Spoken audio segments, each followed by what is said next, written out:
Next up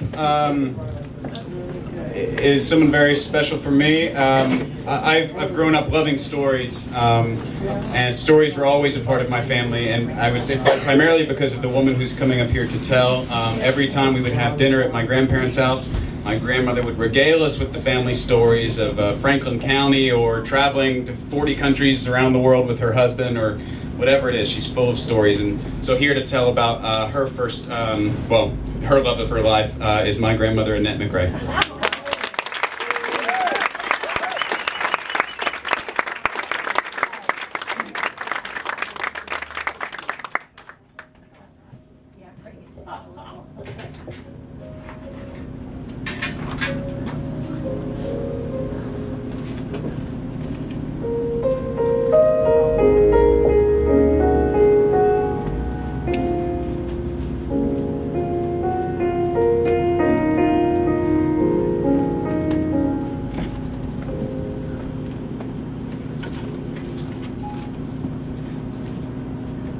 February night, 57 years ago, in a cold, stark stairwell in Alumni Auditorium on the David Lipscomb College campus, that music touched my very heart and soul. I was a 19-year-old sophomore, and I knew my life would never be the same after that night. 3 months before, on November 26, 1956, I had met a tall, dark, John Wayne kind of a guy. Bobby, my college roommate and best friend from back home in Winchester, was getting married to Bill, and I was the maid of honor. The best man, who was a 25-year-old Lipscomb graduate, now living in Connecticut, was in town for a special party. Jay, his good friend, came with him, and I was going to the party with Jay. And the best man had a date with a good friend of mine. I vividly remember coming down those stairs to the reception room in Johnson Hall, where I lived on the Lipscomb campus, where the guys were waiting for us. And I took one look at the guys, and I said, "Oh, shoot." Would you just look at that tall, dark-haired one? And I had to get the cross-eyed one. Well, Jay really wasn't cross-eyed. He was really quite a nice-looking young man. But he might as well have had a sack over his head for all I knew that night, because I couldn't keep my eyes off the best man. And every time I looked at the best man, he seemed to be looking right back at me. The next morning, I happily listened to Bobby conversing out the window with Bill, her groom, as he stood down on the ground below our second-story corner window, where we often conversed out the window at passers-by and people who came to see us. She refused to listen to him until he would listen to her, because they both had news to tell. The news? Well, I wanted to date the best man, and the best man wanted to date me. And so, 2 days later, we had our first date. And I think we both knew from that very night that this could be something very special. A lovely romance began to blossom between us. His name is John, and he is tall, and his Oklahoma drawl has often earned him the name of John Wayne. But we only had 2 dates before he left town for a month. But the letters started coming. Tender, lovely, exploratory. But we had a little problem. I was engaged to a guy back home.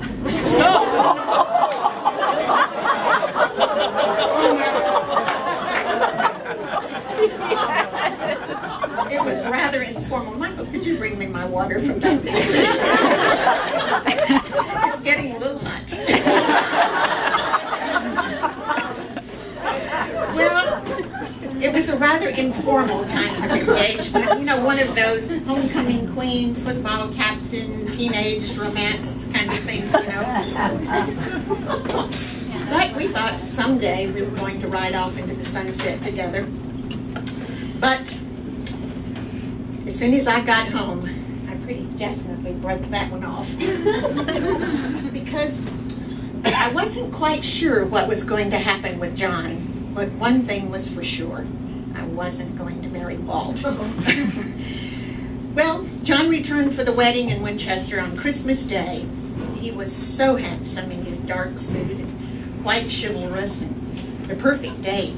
But he had a devilish sense of humor.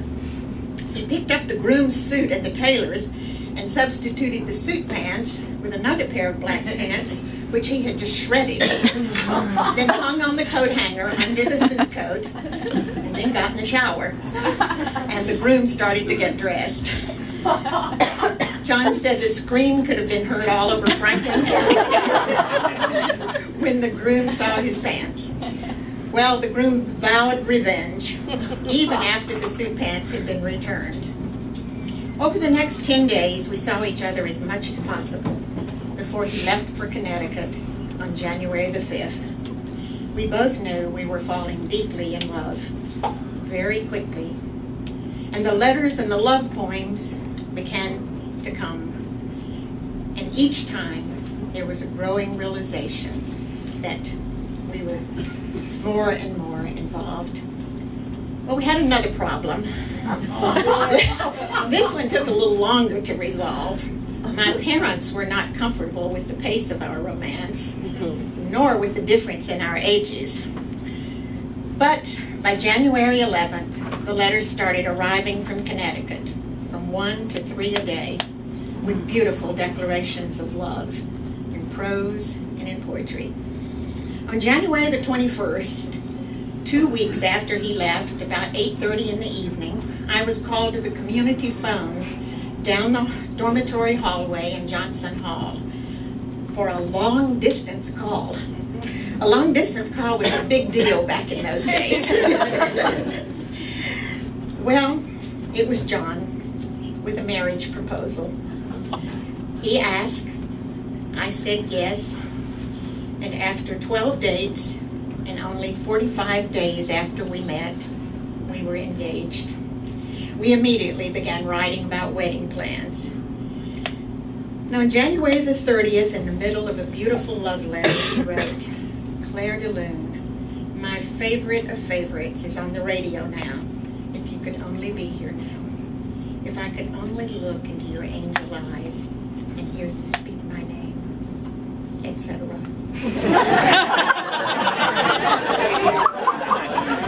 From that time on, it became our song. After 52 days of separation, 4 long-distance phone calls, and 155 letters between us, he returned to Nashville during the night of February 26th. The next morning, I cut classes and met him at my brother's house for a much-anticipated reunion, which would have been a little awkward on the Lipscomb campus.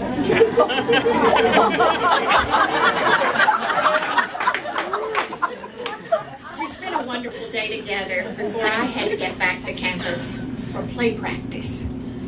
We were in the final days of rehearsal for The Mad Woman of Chaillot, and I was playing the part of the barmaid.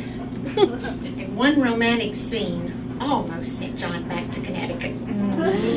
He weathered the shock with some difficulty, and the next evening, just after play practice and before 10 o'clock curfew, we stole away to the secluded spot in the cold, stark stairwell of Alumni Auditorium, where he declared his love once more and gave me this engagement ring.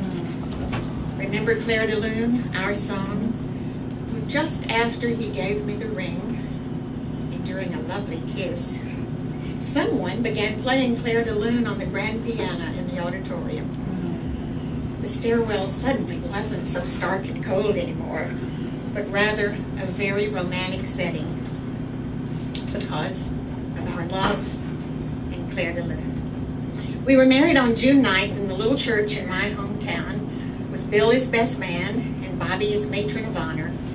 And we waved goodbye to family and friends and started the car and went nowhere. Oh, dear. Bill, the groom with the shredded pants, vowed revenge. Well, he jacked up the back wheels of the car. And we sat waving, but we couldn't move. We finally made it only as far as the Smokies for a little 3-day honeymoon. But during our 57-year adventure, we've had many romantic honeymoons. Let's see. Mykonos, Sorrento, the Isle of Capri, Switzerland, the Greek island of Santorini, etc., etc. And Clair de Lune, well, we always took a tape or a CD with us, with our song. It was played for my entrance at our third son's wedding.